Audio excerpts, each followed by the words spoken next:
अस्सलाम वालेकुम नाज़रीन, आप देख रहे हैं सोचना होगा। मैं हूं डॉक्टर सजाद बुखारी। नाज़रीन, बात करेंगे हिंदुस्तान और नौजवानों के कत्ल की। एक तारीख मौजूद है और हिंदुस्तान की जो कातिल अफवाज है और ख़ास तौर पर जो इनकाउंटर स्पेशलिस्ट कहलाई जाती है पूरी दुनिया में, नौजवानों का कत्ल किया है।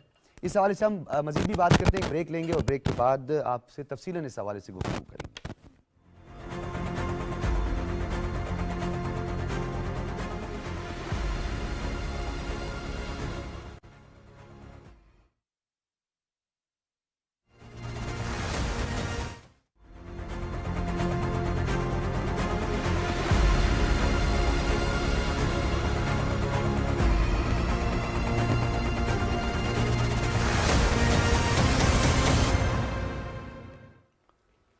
अस्सलाम वालेकुम नाज़रीन, आप देख रहे हैं सोचना होगा। मैं हूं डॉक्टर सजाद बुखारी। नाज़रीन, हम बात कर रहे थे कश्मीरी नौजवानों के हवाले से और जो भारतीय अफवाज है, यानी जिन्हें हम इनकाउंटर स्पेशलिस्ट के नाम से याद जाते हैं, बल्कि हम नहीं पूरी दुनिया में इनका तारुफ ये है कि ये इनकाउंटर और फॉल्स फ्लैग ऑपरेशन के बड़े माहिर हैं और इन्होंने एक और भोंडी हरकत की है। पूरी दुनिया में हजीमत और रुसवाई का सामना करना पड़ा है। सबसे पहले जिक्र करेंगे मुस्तफ़ा का, जिसे 2003 में सुबह स्कूल जाते हुए सरहद गलती से उसने पार की, उसे गिरफ्तार किया, उसके बाद 18 साल उस पर तशद्दुद किया, उसे शहीद कर दिया गया।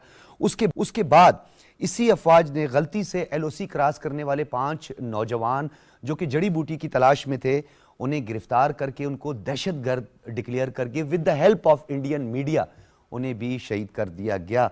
और ये जो नौजवान हैं, इनका नाम आपके सामने ज़रूर रखेंगे। मोहम्मद फैज़ वल्दे मंगटा इनका नाम है, शेर अफजल वल्दे नूर आलम, सदीक वल्दे तवासलीन और ग़ुलाम रसूल वल्दे ख़ान वली, ये और सरफराज वल्दे हाफिज़ुल्लाह।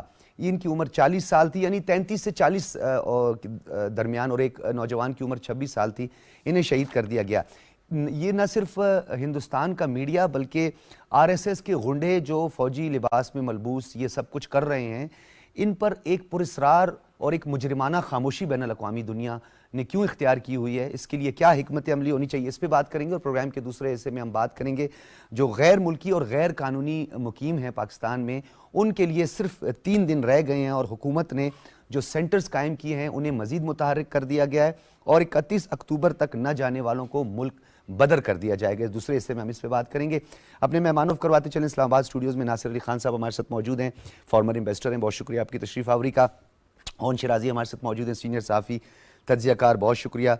समीउल्लाह खान बरकी साहब हमारे साथ मौजूद हैं, एनालिस्ट हैं और खैबर पख्तूनख्वा के हवाले से जो है हमारा जो फोकस होगा उस पर भी हम बात करेंगे, जो अफगान रेफ्यूजीज़ के हवाले से हम बात करते हैं।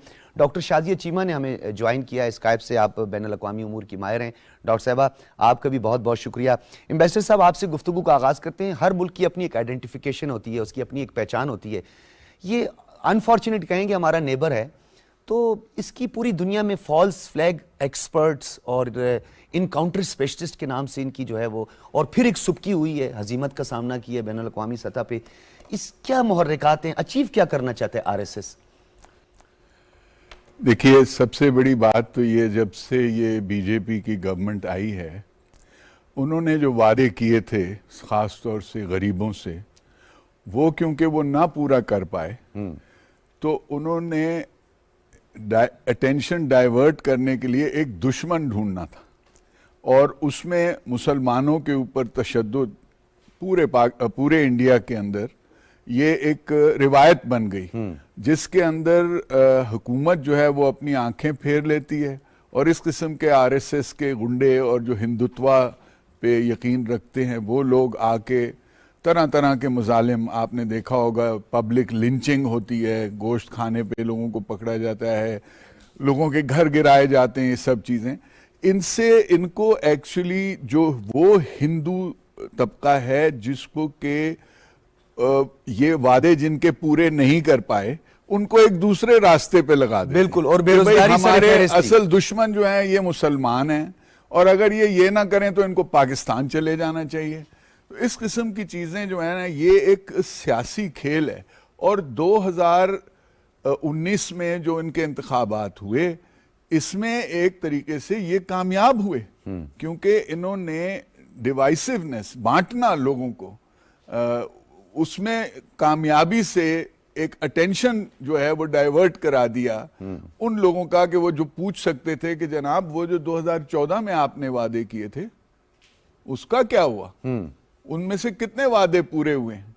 तो आप एक ये तो एक बहुत ही आम बात है, ये और मुल्कों में भी होता है कि जब कोई आप किसी प्रॉब्लम में हो तो आप पब्लिक का अटेंशन जो है ना वो किसी और तरफ लगा दें ताकि वो चीज जो है वो मीडिया से और लोगों के डिस्कशन से वो कहीं अलग हो जाए।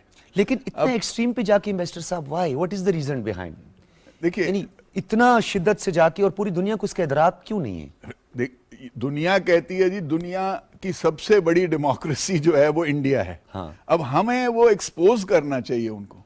वहां पे माशी इंटरेस्ट भी हैं शामिल कि इतना बड़ा मार्केट है इंडिया का, जो 250-300 मिडिल क्लास इस इतनी वो रखता है सकत के वो बाहर के तरह तरह के लग्जरी गुड्स खरीदता है, गाड़ियां खरीदता है। वो मार्केट जो है वो जो वेस्टर्न नेशंस हैं या जो एक्सपोर्ट, जिनके पास एक्सपोर्टेबल सरप्लस होता है, वो चीज उनको बड़ी अट्रैक्टिव लगती है। इसके अलावा जो जहां तक चीन और अमेरिका का एक राइवलरी है, उसमें उन्होंने ये फैसला किया है कि स्ट्रेटेजिकली इंडिया हमारा पार्टनर होगा ताकि ये चाइना के इन्फ्लुएंस को किसी तरह से उसकी कंटेनमेंट के लिए, ठीक है। अच्छा, उसमें बहुत से गुनाह माफ हो जाते हैं। हाँ, तो हमारा काम ये है कि हम दुनिया को बावर करें और जितने रिलेटिव फोरम्स हैं, यूनाइटेड नेशंस की जो ह्यूमन राइट्स काउंसिल है, एमनेस्टी इंटरनेशनल है, सिक्योरिटी काउंसिल में, जनरल असेंबली में, हर जगह ये इशू उठाएं। और जहां जहां हमारे सिफारत खाने हैं, हम अपने सफीरों को उनके फॉरेन ऑफिस में भेज के और ये सारे डिटेल से उनको बावर कराएं। ठीक है, इनवॉइस से भी इंटरेक्शन जो है वो रोज की बुनियाद पे होना चाहिए। बहुत सारी तजावीज़ आती हैं। डॉक्टर शाजिया, मैं आपकी तरफ आऊंगा, फिर मैं अपने स्टूडियो में मेहमानों की तरफ इस मजीद गुफ्तगू को आगे बढ़ाएंगे। फॉल्स फ्लैग ऑपरेशंस की अगर हम बात करें और माजी के कुछ वाकयात, उड़ी हमला, पठानकोट हमला, इसी तरीके से पुलवामा का एक ड्रॉप सीन हमने देखा, ये दुनिया किस तरफ जा रही है? एक जेनोसाइड नजर आ रहा है, नौजवानों को फर्जी गिरफ्तारियां होके फिर उनको फर्जी जो है वो इनकाउंटर कर दिया जाता है, फॉल्स फ्लैग ऑपरेशंस हो रहे हैं और नस्ल कुशी का एक सिलसिला जारी है। अभी ये रिसेंट जो 2 वाकयात हुए हैं, इससे तो दुनिया की आंखें खुल जानी चाहिए।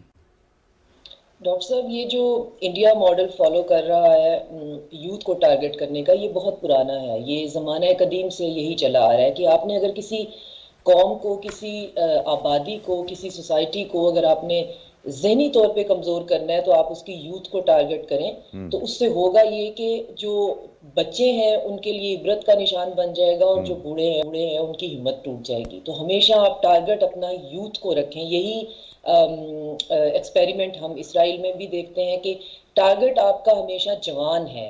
आप उस हायरार्की में ना बूढ़े में इंटरेस्टेड हैं ना बच्चे में, आप जवान में इंटरेस्टेड हैं और जितने जवान हैं आप उनके जेनोसाइड पे लगे हुए हैं।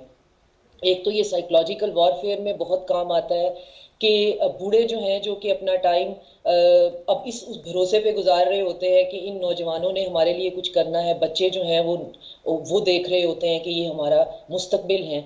तो आप उसको टारगेट करें और इस हद तक करें कि कोई किसी किस्म की कोई गुंजाइश ही ना रहे, आप किसी किस्म का कोई लिहाज ही ना रखें, और जहां पे आपको जितनी तादाद में दस्तयाब और दरकार हो, आप खुले आम जो है वो उनका कत्ले आम करते रहे। अब आपका दूसरा सवाल ये है कि जब ये इस 21वीं सदी में खुले आम कत्ले आम होता है तो बाकी दुनिया जो ह्यूमन राइट्स के चैंपियन बनते हैं, हम तो तीसरी दुनिया के बाशिंदे हैं, हमारी तो हो सकता है, हमें तो यहाँ पे आके ये भी बताया जाता है कि आप लोगों की तो ह्यूमैनिटी जो है वो भी हमारे लिए रिजर्वेशंस हैं, आपकी डेमोक्रेसीज पे हमारी रिजर्वेशंस हैं, आपके वे ऑफ लाइफ पे बहुत सब्जेक्टिव और रिलेटिव किस्म की हमारी रिजर्वेशन है, तो हम तो पीछे हट गए।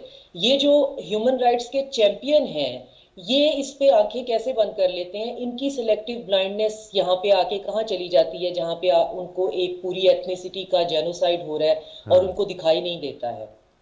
तो उसका जवाब सफीर साहब ने बहुत बखूबी दे दिया है कि ये दुनिया जो है ये इसकी बुनियाद ही कैपिटलिज्म पे है, इसकी बुनियाद ही मफाद पे है, इसकी बुनियाद ही इस बात पे है कि कौन किसको कितना फायदा दे सकता है। अब बेचारे निहत्ते कश्मीरी जो हैं वो ब्रॉडर वर्ल्ड को कितना फायदा दे सकते हैं कि आप उनके लिए बात करें, लेकिन इंडिया जो है उससे आपने अपनी बहुत ज्यादा फॉल्स होप्स लगाई हुई हैं और आप बहुत ज्यादा एम्बिशियस किस्म के एडवेंचर प्लान कर रहे हैं उसके नाम पे, तो आप उसके मामले में खामोश रहेंगे, लेकिन जो जो कमजोर है आप उसके लिए नहीं बोलेंगे, तो आपकी अपनी ह्यूमैनिटी कितनी रिलेटिव है। मैं डॉक्टर साहब एक बड़ा इंपॉर्टेंट आपने नुक्ता बयान किया था, साइकोलॉजिकल वारफेयर की आपने बात की थी, या अब हम डिजिटल और असरे हाजिर की बात करते हैं। ये पैरेलल जो है हमारी मशरकी सरहद पे थर्ड जनरेशन वार और फिर उसके बाद इसको साइकोलॉजिकल और हाइब्रिड वारफेयर, ये पैरेलल जो है आपको नहीं लगता हम हमला आवर हो गए हैं और शायद मशरक़े वुस्ता की वजह से थोड़ी इनकी हौसला अफजाई हो गई है, क्योंकि वहां पे भी तो कत्ल गारत का सिलसिला जारी है। ये बिल्कुल ऐसा ही है। एक रिसर्च रिपोर्ट में पढ़ रही थी कि इंडिया जो है वो कश्मीर के अंदर इसराइल का मॉडल फॉलो कर रहा है, जिसमें डेमोग्राफिक चेंजेस हैं।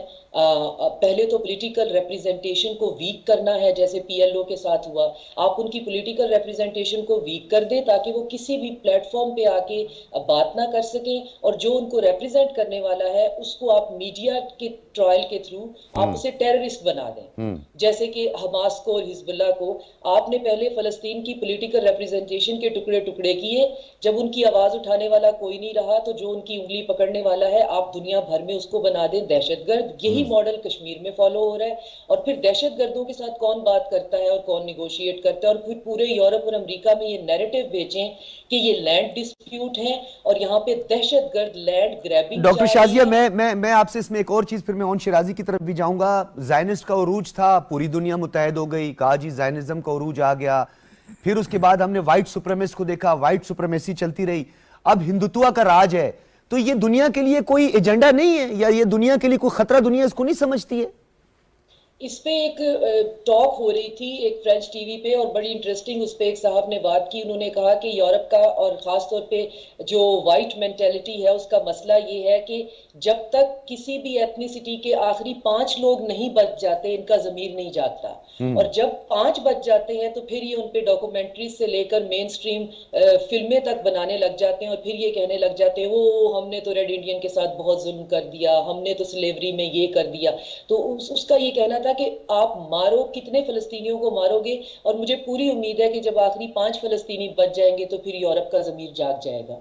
तो मेरा नहीं ख्याल इससे बेहतर जवाब कोई और दिया जा सकता है। बिल्कुल आप ठीक कह रही हैं। मतलब ये है कि ये नहीं कहा जा सकता कि लोगों को अवेयरनेस नहीं है। स्टेट की पॉलिसीज जो है वो बहुत ब्रूटल हैं, बहुत इनह्यूमन है। आम बंदे को पूरी रियलाइजेशन है कि क्या हो रहा है और क्या नहीं। अच्छा, लेकिन बदकिस्मती से अनफॉर्चुनेट जो है मीडिया को जिस तरह एक टूल के तौर पे इस्तेमाल किया जा रहा है। ओन शिराजी, ये बताइएगा, भारत अपना झूठ बेच रहा है। आज उन 5 नौजवानों को जिनका ताल्लुक आज़ाद कश्मीर से, गलती से उन्होंने LOC क्रॉस कर दिया, उन्हें एक फॉल्स फ्लैग ऑपरेशन और एक इनकाउंटर करके शहीद कर दिया गया।